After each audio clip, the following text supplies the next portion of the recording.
만약 63에서 75세에 이르러서도 이 8가지를 해낼 수 있다면 당신은 정말로 대단한 사람입니다. 고시에서는 이렇게 말합니다. 인생 70고래이 긴 세월을 흘려보내며 오래 살고 건강하게 지내는 것은 매우 드문 일입니다.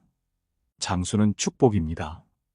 그러나 많은 사람들은 70에 도달했을 때 몸과 마음이 지치고 자신이 원하는 대로 살아가기 어렵다는 벽을 마주하게 됩니다.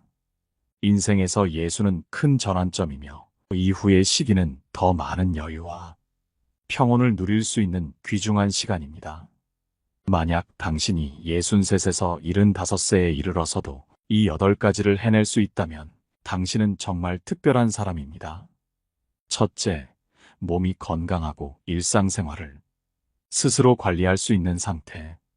마을에는 날씬하고 우아한 부부가 살고 있었습니다. 이 부부는 거의 70년을 함께 살며 5명의 아들을 낳아 키웠습니다. 세월은 그들에게 할아버지와 할머니라는 이름을 주었고 그들의 손자들은 마당에서 밝은 웃음소리를 퍼뜨리며 뛰어놀았습니다.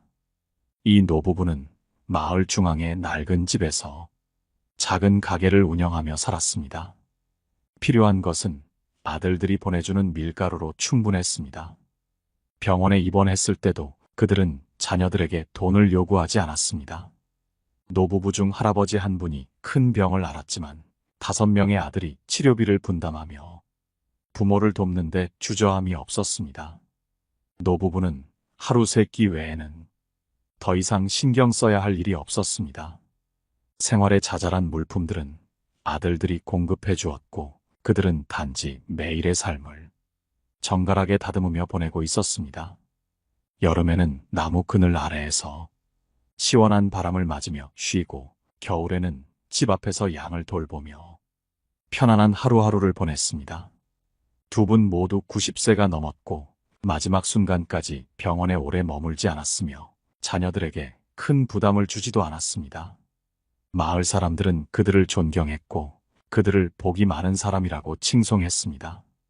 노년에는 건강이 가장 큰 복임을 증명해주는 모습이었습니다. 오래 살고 자녀들이 효도하며 스스로 생활을 관리할 수 있다면 그것이 곧 행복입니다. 노년에는 자신을 돌보고 건강한 마음을 가지는 것이 이러한 복을 누리는 열쇠입니다. 둘째, 배우자가 함께 있는 것. 한 영상에서 이런 노부부의 모습을 보았습니다. 할아버지는 한 손으로는 큰 여행 가방을 끌고 다른 한 손으로는 아내의 손을 잡고 있었습니다. 또 다른 손에는 두유 한 봉지를 들고 있었습니다. 많은 네티즌들은 이를 두고 진정한 사랑의 모습이라고 말했습니다. 사랑하는 사람에게 두유 한 봉지조차 들게 하지 않는 모습, 그 안에는 깊은 배려와 정성이 깃들어 있었습니다. 옛 고서에서는 이렇게 말합니다. 100년을 함께하는 것은 복이다. 같은 배를 타고 강을 건너는 것은 수십 년의 수양으로 얻는 복이다. 부부가 평생을 함께한다는 것은 결코 쉬운 일이 아닙니다. 만약 당신의 배우자가 여전히 곁에 있고 원래의 배우자와 함께 노년을 보내고 있다면 그것이야말로 더할 나위 없는 평온과 행복일 것입니다. 셋째, 정신이 맑고 타인의 속임수를 간파할 수 있는 상태. 박 선생님은 올해 70세입니다. 얼마 전 그는 슈퍼마켓 앞에서 한 젊은 여성이 다가와 말을 걸었습니다. 그 여성은 박 선생님에게 무료 세제를 주고 계란 2개를 받을 수 있는 프로모션에 참여하라고 권유했습니다. 박 선생님은 계란을 사려고 슈퍼마켓에 가던 길이었고 무료로 받을 수 있다니 나쁘지 않다고 생각했습니다. 버스를 타고 행사장으로 이동했는데 그곳에는 이미 비슷한 나이의 노인들이 자리하고 있었습니다. 그들이 그곳에서 겪은 일은 평생의 교훈이 될 만한 사건이었습니다. 알고 보니 해당 행사는 정수기 판매 회사가 진행 중인 이벤트였습니다. 먼저 사람들은 1시간이 넘는 강연을 듣게 되었고 그 후에 번호표를 배부받았습니다. 번호표를 받으려는 사람들은 자연스럽게 긴 줄을 형성하였고 직원들은 수량이 한정되어 있으니 서두르라고 재촉했습니다. 번호표를 받은 사람들에게는 선착순으로 할인된 가격에 정수기를 구매할 수 있는 기회가 주어졌습니다. 정수기 한 대의 가격은 139만 원이었는데 노인들에게는 상당히 부담스러운 금액이었습니다. 박 선생님께서는 정수기가 필요하지 않다며 물러섰습니다만 직원은 그의 집까지 동행하며 더 자세히 상의하자고 설득했습니다. 박 선생님께서는 반드시 버스를 타고 돌아가겠다고 고집하셨고 결국 강매에서 벗어났습니다. 당시 다른 노인들 대부분은 번호표를 받은 뒤 140만 원에 가까운 돈을 지불하고 정수기를 구매하셨습니다. 요즘은 많은 상인들이 노인들의 주머니를 노리고 있습니다. 이들은 교묘한 속임수와 약간의 혜택을 미끼로 내세워 값비싼 물건을 구매하도록 유도하고 있습니다. 많은 노인들이 실용적이지 않은 기계나 건강보조제를 사거나 심지어 투자 사기에 휘말려 적지 않은 돈을 낭비하는 경우도 있습니다. 이런 상황을 방지하려면 일부러 어리숙한 척할 수는 있어도 실제로 어리석게 행동해서는 안 됩니다. 정신을 맑게 유지하고 타인의 속임수를 분별하며 침착하게 대처하는 것이야말로 지혜로운 노년의 모습입니다. 넷째, 경제적으로 자립하여 자녀들에게 손을 벌리지 않을 수 있는 것이 중요합니다. 박 아주머니는 한 기업에서 오랜 시간 근무하시다 퇴직하셨고 퇴직 후 몇 년간은 건강이 좋아 사립 유치원에서 청소 일을 하시며 그녀는 스스로의 노후를 준비하며 자녀에게 의지하지 않았습니다. 자신의 집과 연금, 의료보험, 그리고 퇴직금을 기반으로 건강이 유지되는 한 딸과 사위에게 손을 벌릴 필요가 없었습니다. 가끔 외손자에게 옷이나 선물을 사주시고 공원에 가거나 집에서 손수 식사를 챙기며 작은 반려견과 함께 평온한 삶을 보내셨습니다. 사람은 돈이 남아도는 상황에서는 걱정이 없지만 건강할 때 돈이 다 떨어진다면 곤란해지기 마련입니다. 노년의 퇴직금과 저축이 충분하다면 자녀들의 눈치를 보지 않고도 자립적으로 생활할 수 있습니다. 자신의 집에서 살며 자녀들에게 부담을 주지 않고 필요한 경우 함께 책임을 나눌 수 있다면 가정의 화합에도 더 기여할 수 있으며 보다 품위 있고 자존심 있는 노년을 보낼 수 있을 것입니다. 다섯째, 자녀들과 큰 갈등 없이 소통할 수 있는 것이 중요합니다. 어느 겨울밤 75살의 한 노인은 홀로 거리를 방황하고 있었습니다. 경찰이 그를 구조하고 나서야 아들과 싸운 뒤 집을 나와 길을 잃었다는 사실이 밝혀졌습니다. 경찰이 가족에게 연락하였고 1시간이 지나서야 그의 아들이 다급히 찾아왔습니다. 하지만 아들은 오자마자 노인을 꾸짖으며 불만을 드러냈습니다. 아들은 아버지가 젊었을 때부터 집안에서 독단적으로 결정을 내리고 고집이 세어 가족들과 자주 갈등이 있었다고 하소연했습니다. 노년에 이르러서도 그의 성격은 변하지 않았고 아들과의 소통은 점점 더 어려워졌습니다. 작은 생활 속 일들로 자주 다투었으며 결국 막내 아들만이 그를 돌보겠다고 나섰습니다. 그의 큰딸은 이미 오래전에 연락을 끊은 상태였습니다. 이 세상에서 모든 이익과 가치는 결국 일시적인 것에 불과합니다. 진정한 안정과 가치는 감정적 관계에서 비롯되며 상대방에게 신뢰와 의지를 제공할 수 있을 때만 지속됩니다. 노년에 이르러 자녀들의 삶을 이해하고 그들이 스스로의 인생을 살도록 놓아주는 것이 중요합니다. 그들의 삶에 지나치게 개입하지 않는 태도야말로 진정한 가족의 화합과 평화를 가져다 줄 것입니다. 사람들에게 너그럽고 친절하게 대하며 따뜻한 소통을 유지해야만 자녀들이 등을 돌리지 않을 것입니다. 자녀들에게 한결같은 온정과 사랑을 베풀어야 마음속 깊은 유대감이 단단히 자리 잡습니다. 공부도 열심히 하고 외출할 때 어려움이 없는 것이 중요합니다. 많은 노인들이 일정한 나이에 이르면 혼자 외출하는 것이 어려워지고 갑작스러운 상황에 직면했을 때 대처하기 힘들어집니다. 예를 들어 스마트폰을 능숙하게 사용하는 노인들은 다양한 상품을 손쉽게 구매하고 생활의 필요를 채울 수 있습니다. 반면에 배우지 못한 노인들은 스마트폰 사용에 어려움을 겪어 휴대폰 결제가 필요한 상황에서 자녀들에게 도움을 요청해야만 합니다. 오늘날 생활의 많은 부분이 온라인으로 이루어지고 있습니다. 주택관리비, 전기요금, 가스요금 같은 것들을 스마트폰으로 간단히 처리할 수 있다면 편리하겠지만 이를 알지 못한다면 매번 자녀들에게 의지하게 됩니다. 노인의 뇌는 나이에 따라 점차 퇴화하지만 책을 읽고 깊이 생각하며 배움을 이어가는 습관을 들인다면 뇌의 활력을 유지하며 삶의 의지를 잃지 않을 수 있습니다. 취미를 가지고 생활이 지루하지 않은 것도 중요합니다. 현재 많은 70대에서 80대 노인들이 신체 활동이 예전만큼 활발하지 않으나 그렇다고 취미가 없다면 시간이 지날수록 무기력해질 수 있습니다. 반대로 책을 읽고 글을 쓰며 그림을 그리는 등 창조적인 취미를 가진 노인들은 자신의 삶을 더욱 다채롭고 풍성하게 살아갑니다. 예를 들어 일부 노인들은 70세 이후에 창작 활동을 시작하여 책을 출판하거나 80세가 되어서도 전시회를 열어 그들의 예술작품이 세계적으로 주목받는 경우도 있습니다. 고전에서는 사람은 자신만의 매력을 지녀야 비로소 존중받는다고 말했습니다.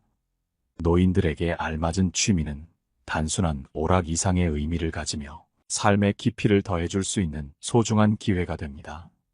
내면이 넓어지고 다른 사람들과의 비교에 얽매이지 않는 것도 필수적입니다.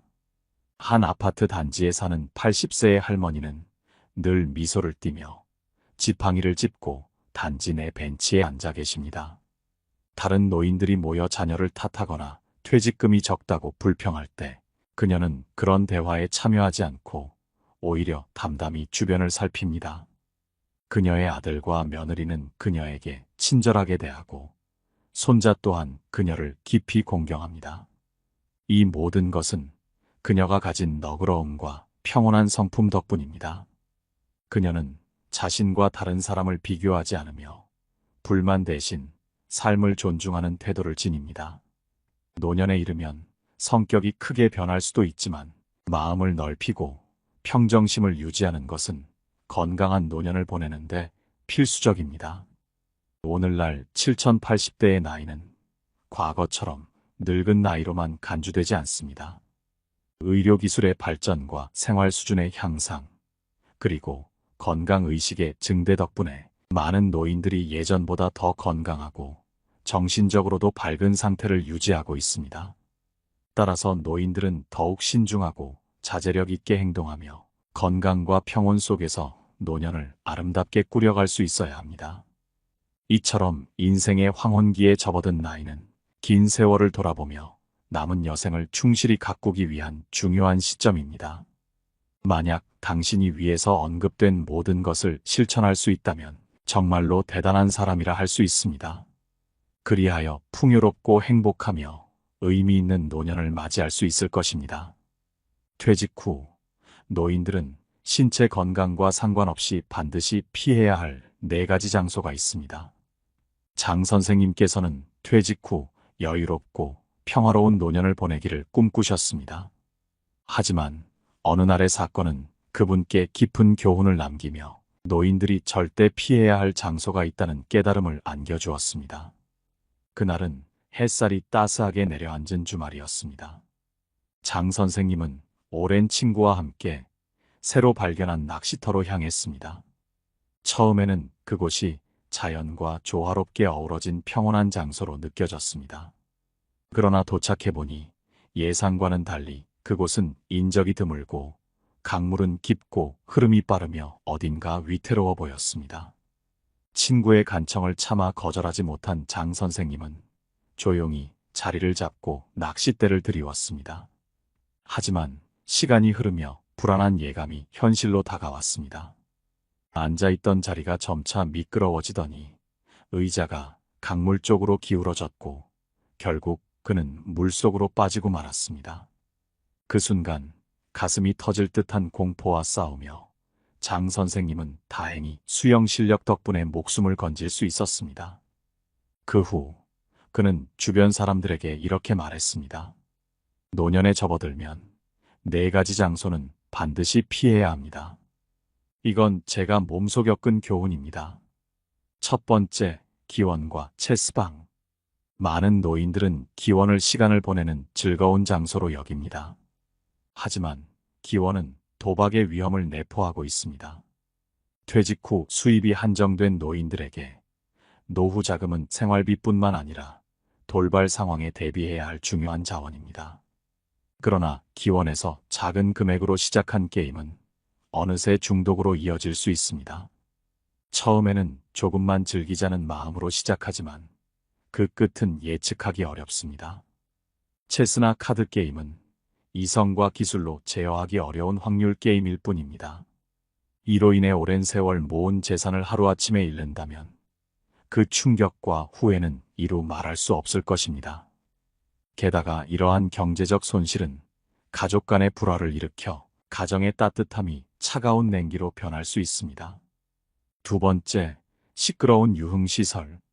어떤 노인들은 여전히 춤과 노래를 즐기며 KTV나 댄스홀 같은 장소를 찾곤 합니다.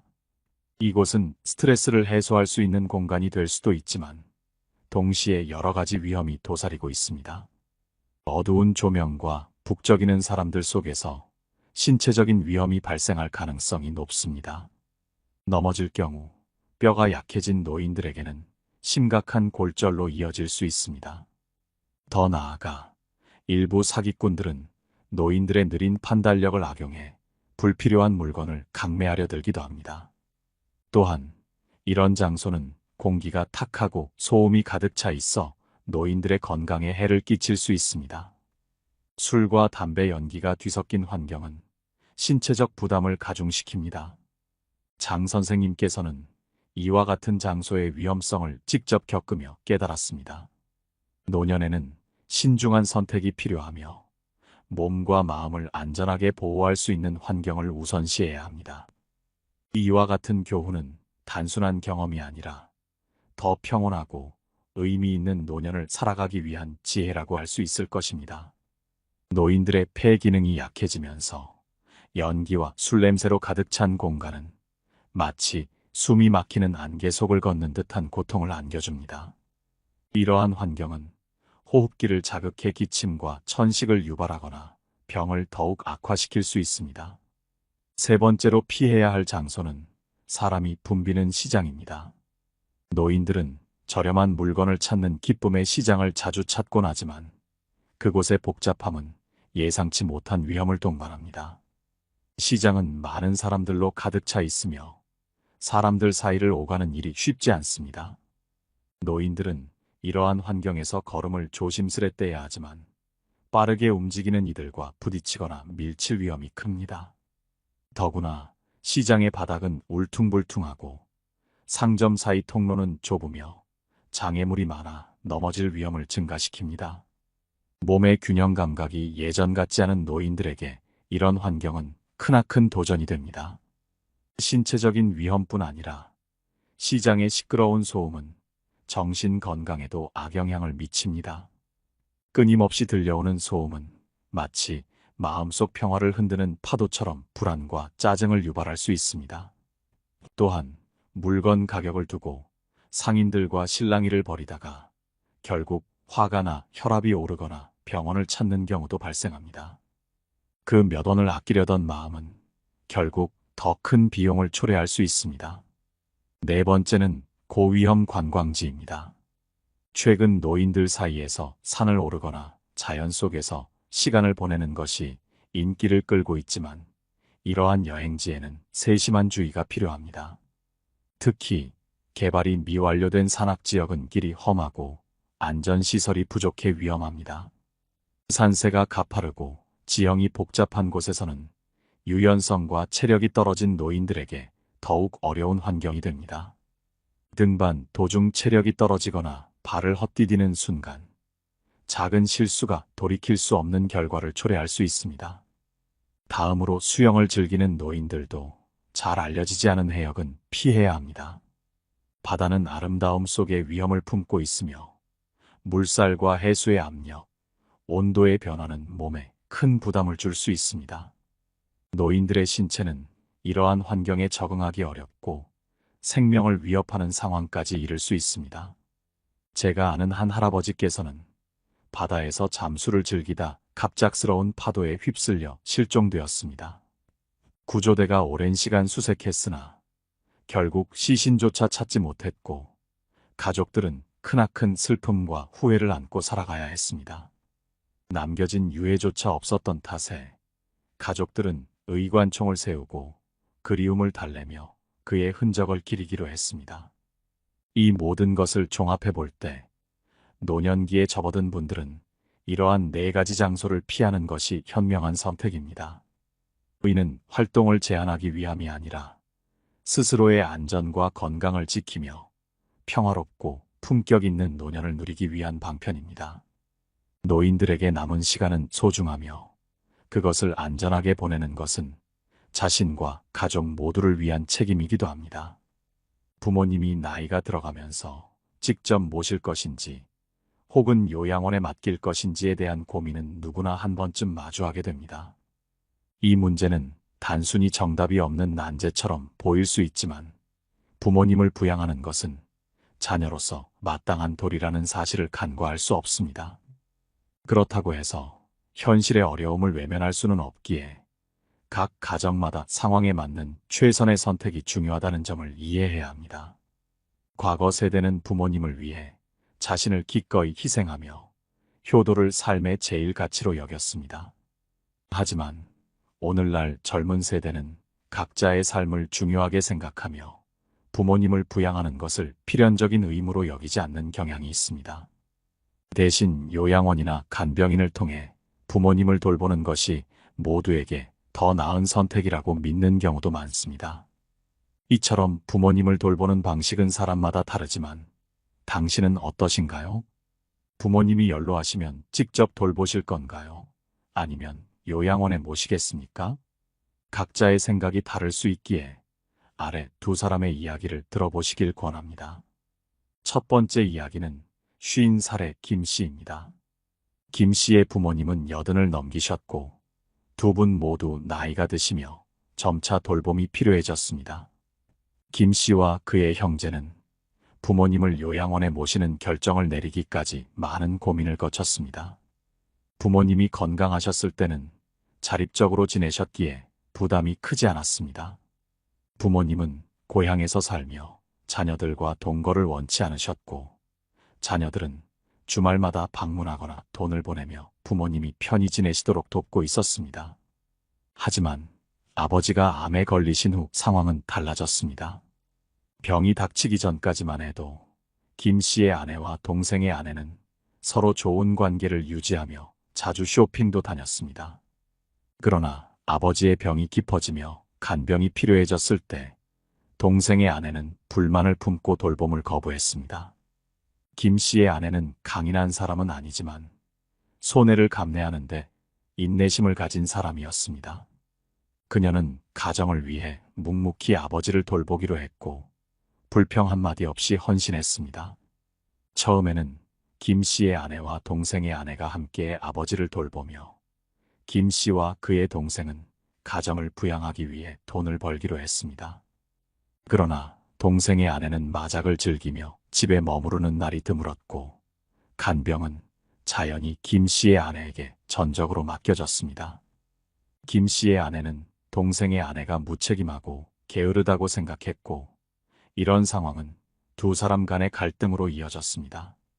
동생의 아내는 간병과 비용 부담이 김 씨 부부의 책임이라고 주장했고 동생은 그저 아내의 말에 따를 뿐이었습니다. 계속되는 싸움 속에서 김 씨는 크게 실망했습니다. 부모님의 사랑을 저버리는 동생의 모습에 안타까움과 분노가 교차했고 결국 동생에게 부모님을 요양원에 모시자고 제안했습니다. 2 여자의 갈등이 해결될 뿐 아니라 부모님께서도 전문적인 돌봄을 받을 수 있다고 믿었기 때문입니다. 요양원으로 모신 후 부모님은 점점 건강을 회복하셨습니다. 간병의 부담이 줄어들면서 김 씨 가족과 동생 가족 간의 갈등도 사라졌고 이전보다 평화로운 관계를 되찾게 되었습니다. 부모님을 요양원에 모시기로 한 결정은 쉽지 않았지만 결과적으로 모두에게 긍정적인 변화를 가져다 준 선택이었습니다. 이처럼 상황에 따라 적절한 대안을 찾는 것은 가족의 평화를 지키고 부모님의 안녕을 보장하는 데 중요한 역할을 합니다. 저는 부모님을 요양원에 모시는 것이 차라리 더 나은 선택이라고 생각했습니다. 작년에 부모님을 요양원에 모셨습니다. 많은 분들이 제가 경제적으로 여유가 있어 보이니 부모님을 모시고 살아야 마땅하다고 말씀하시곤 합니다. 부모님이 연로하신 만큼 딸의 집에서 함께 계셔야 하는데 충분히 할 수 있는 상황에서도 왜 굳이 요양원에 모셨냐며 말이죠. 하지만 제가 겪었던 사정을 이해하신다면 여러분도 저와 같은 결정을 내리셨을 겁니다. 저는 집안의 외동딸이고 제 남편 또한 외아들입니다. 결혼 후 우리는 따로 나와 경제적으로 부족함 없이 대도시에서 안정된 생활을 이어왔습니다. 그러나 문제는 양가 부모님 모두 우리가 모셔야 한다는 점이었습니다. 네 분의 부모님을 한 집에서 함께 모시는 것은 마치 좁은 공간에 불안을 담은 시한폭탄과도 같은 일이었습니다. 집도 넉넉지 않고 방이 비좁은 상황에서 양가 부모님이 모여있는 모습을 상상해보면 숨이 막힐 듯 했습니다. 게다가 저희에게는 두 아들이 있습니다.